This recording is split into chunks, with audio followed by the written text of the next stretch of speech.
You read the title, you saw the thumbnail. It's time for the Synth Manufacturers Tier List 2022. Now, in the original video from 2020, I ranked a handful of companies. So Korg, Electron, Teenage Engineering, Roland, Sequential, Moog, Novation, Arturia, Modal, Waldorf, Behringer, and Yamaha. This year, I'm expanding the list a little bit to include some other brands. So I'm adding Nord and Erica synths. But before I get a plethora of comments stating, why didn't you include this company or that company? Know that I found the most personally relevant companies that I thought could somewhat compete. Now, I also factored in the legacy of the company into how I rank them, and I'm only including current in-production synth offerings into my comparison. I'm also fully aware that this is incredibly subjective and that there is no right or wrong rankings. So comment below your own rankings. First up is Roland. Now, when I originally tier listed Roland, I gave them an A, though this list has to switch up a bit due to how I'm actually ranking things. So as some people know, I'm not a big fan of certain Roland synths like the JDXA, but I'm a huge fan of the JDXI. I've even made fun of Roland for a bit because I feel like they know exactly what the masses want, but they are deciding to release the Juno X. So Roland's lineage in synth world is incredible, but I constantly feel like they give a little, but then they take it right away. So the price of a vintage analog Roland keeps creeping higher and higher while they make things like the Juno X. That said, until recently, I really didn't pay attention to what Roland, I think, was trying to build. The Jupiter X, the Jupiter XM, XI, XA, I swear they have an X theme going, the System 8, System 1, and even the Gaia and all the boutiques. You could even count the Phantom and Juno DS series line, which I'll be honest, really holds some fondness since one of my first synths was the Phantom X6. Now, while I can say aside from the JDXI, my personal feeling about Roland is that their lineup does not pique my interest, but part of me can see that their push towards design with Zencore and ACB, I think that they're really trying. I just think that a flagship poly analog that builds on the JDXA architecture with better UI and better control would land Roland in the S tier, but in 2022, I think they remain a solid A. All right, now this is kind of tough. If you've seen this channel over the last few years, you'll have seen a Digitact and a Digitone pass through the studio and right back out the door. But that does not mean that I don't see the tremendous value in what Electron brings to this synth landscape. But before I start what seems to be negativity, know that I personally own an analog Heat Mark II and I bought it with my own money and love it. That said, Electron still has their own style, and I believe that people either love it or they feel pretty lukewarm about the Electron workflow. So their current lineup includes the Analog Rhythm, Analog 4, Octatrack, Syntact, Digitact, Digitone, Digitone Keys, Modal samples and cycles, and Analog Heat. So this lineup is so powerful. And even if I personally may never understand why it's not 100% my thing, every time I hear someone who's locked into these musically, I always want one again. There is absolutely no overlap unless we're talking about the Digitone and Digitone Keys, but that totally makes sense from a product offering standpoint. The newly released Syntact really seems to pack everything except sampling into it, and it's almost like a best of product. On top of that, honestly, I think their prices for their boxes are extremely fair, even dipping for the samples and cycles. So last year they were an A rank. This year, I think they're still an A, but much stronger. Now it's time for Yamaha. So if you think I'm going to go in on Yamaha and give them an F like I did last year, you're wrong. Between the last video in 2020 and this, I actually bought myself that Yamaha CP, and I'll be honest, Jorb's video title is 100% accurate. I love the CP. If there is one thing Yamaha does well right now, it is electric pianos. But this is a synth tier list, and Yamaha has done nothing to change my mind as to their ranking. Now, the Montage and Mod X are fantastic synthesizers, but Yamaha's focus just seems like it's clearly not in the synth realm. Like I said in last year's, Yamaha's synth history is super deep, yet I think the best is in the past for Yamaha. So instead of an F, I give them a D- because it just feels that they're clearly not trying at this time. So next up is Nord, and personally, I love Nord. Long story short though, I owned an Electro 4D years back, and Nord was actually the first company to support your boy when they lent me a Nord Drum 3P. Nord has a rich history, and they're staying true to it with things like the Nord lead, and they actually were one of the first companies to embrace virtual analog and do it well.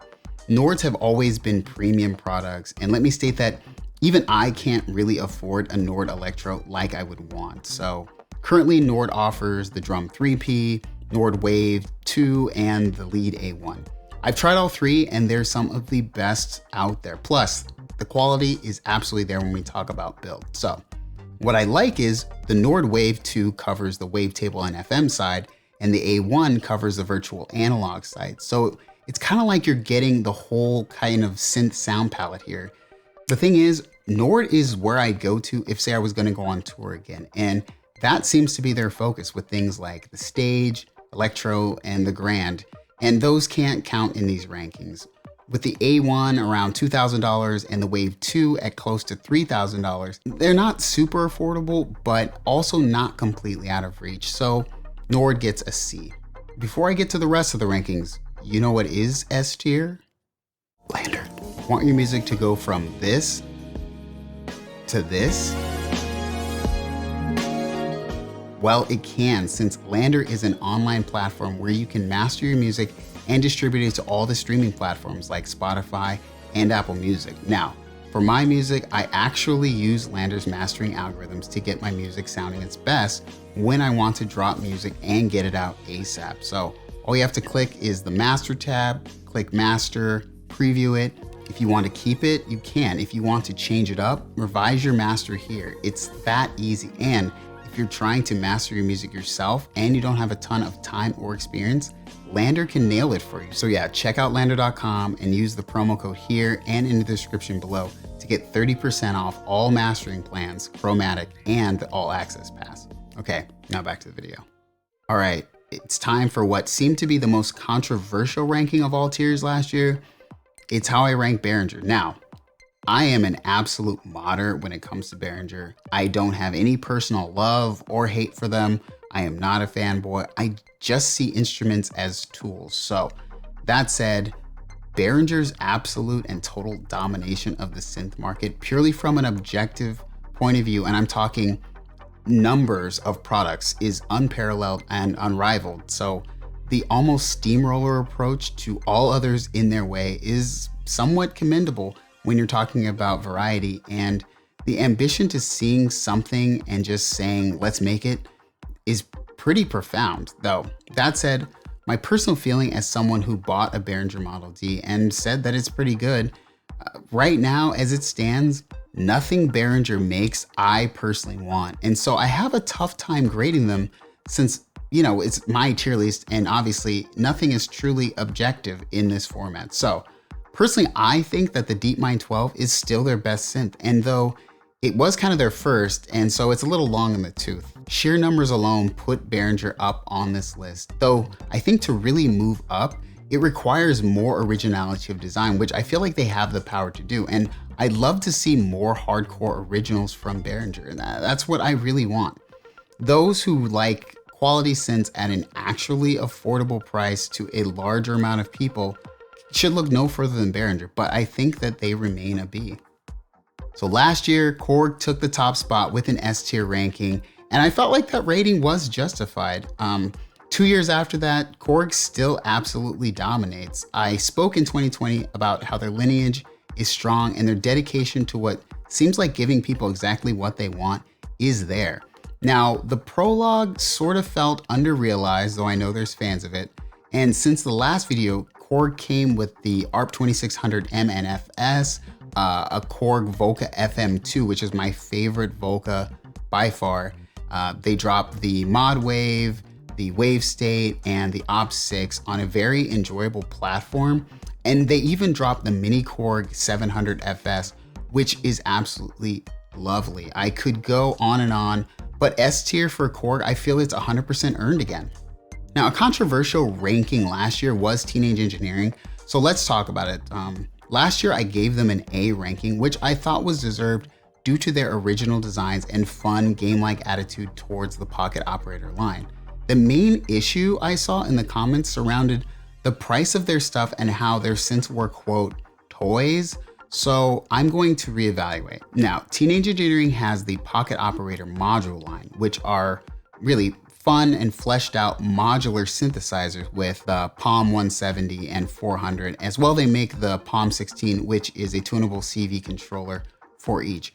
Now, both kits come in under 450 bucks, so not bad. The OP1 and OPZ, which, you know, the OP1 is a synth classic, and even if you feel like it's a toy, so many people love it, and it's an interesting little beast. So they now have 9 pocket operators, all of which are unique and can really appeal to those people who aren't hardcore musicians. And it's definitely an affordable way to get into synths and music creation from a different vantage point. I don't own any Teenage Engineering stuff, and I probably won't. Their aesthetics are either love it or people think it's totally overdone. But from a uniqueness standpoint, and I mean, for pure fun, I think they're doing what others aren't. And honestly, I think they're still an A. Now, obviously, this is a somewhat biased tier list, and Sequential is my favorite company of all of these. I have a long history with Dave Smith Instruments, and I'll make this short. Last year, I criticized Sequential for not having lower cost entry-level synthesizers in their current lineup, and I owned the Evolver Desktop, Mofo, and Tetra, and I adored the value you could get back in the day for under 500 bucks. But in 2022, Sequential remains somewhat the same, and while they did release the Take 5, I honestly still see an extremely heavy weighting towards the prohibitively priced flagships like the Prophet 5, Prophet 10, OB6, and Prophet X. Just one synth, even a module type, under $1,000 feels totally needed. And yes, Sequential's or Dave Smith Instruments' entire history would garner an S tier, but as it stands with the current offerings, I think they're still deserving of another solid A ranking this year. So yeah, it's Moog's turn, and yes, last year they were an A, an easy A. I pointed out how much of Moog's offerings were somewhat in the higher end, but they deserved it because their quality build is still great. Since 2020, Moog brought out the Subharmonicon, Workstat 01 and CV Expander, and the Matriarch. Specifically to me, the Subharmonicon is the most original synthesizer Moog has made in years, and it was fun to use, sounded amazing, and brought something totally different to a company where a lot of their products sometimes feel very similar. So I've seen in my comments more than I'd like to admit that the Moog Matriarch is pure bliss, and I mean, a 4-voice Moog at that price is really tempting, but come on, I can't do that. I think Moog covered everything from the entry level to the mid to the Moog 1, so Moog is now fully an S tier ranking for me. So Novation, this is gonna be fast but honest. In the 2 years since the last ranking, on a purely synthesizer side, Novation hasn't released a product. And while the Summit, Peak, Circuits, Base Station, and Mini Nova are solid on their own, I'm moving Novation down a ranking since I'd like to see more. The Circuit Mono Station is discontinued, and to be honest, to me, that was their most appealing offering that they had. So I know that some people are gonna agree, or they're totally gonna disagree, and that's the point. But yeah, I'm moving Novation down to a C. Here's a quick one for Arturia, but back in the 2020 video, I stated that they really needed to add a flagship poly to their range to solidify their lineup.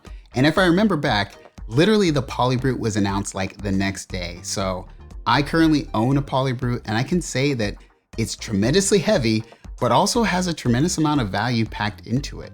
I think to date, I have tried every single Arturia hardware synthesizer, and they all bring intuitive, fun, and different features. So the Drum Brute Impact and the Micro Freak are two of my personal favorites.